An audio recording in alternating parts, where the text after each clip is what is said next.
The idea was to go into Wood Street Compter to release the prisoners, think of the French Revolution and the Bastille, possibly to get more soldiers to take part in the rebellion. During this skirmish, Venner is said to have wielded a halberd, there he is there with his halberd, in which he supposedly killed 3 men, quite probably he did. They were then fired upon, so in this area here, by troops led by a Major or Lieutenant Colonel Cox. Venner was seriously wounded and at this point appears to have been captured.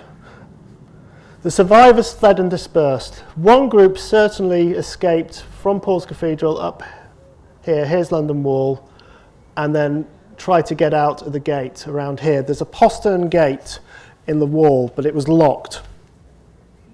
So they went into a nearby alehouse called the Blue Anchor near Cripplegate,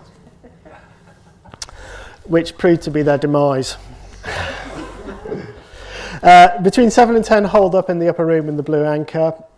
Cox, the lieutenant who chased them, got hold of the adjoining house, climbed it, threw off the tiles, and got his men to shoot down into the windows at the same time, simultaneously storming the house from the front. They killed 5 or 6 Fifth Monarchists and the survivors surrendered. A few may have escaped in this direction because there's reports of fighting over here again in a different pub called the Helmet. These Fifth Monarchists withstood 2 volleys of musket fires and 2 charges, where they finally routed and took casualties.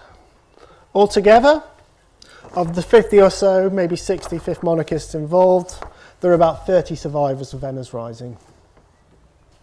25, including 7 wounded, were captured and imprisoned in Newgate. In fact, we have their names from a court record on the right-hand side there. You can just about see, if you've got very good eyes, Thomas Venner is the very first name on the list of the captives of the court records.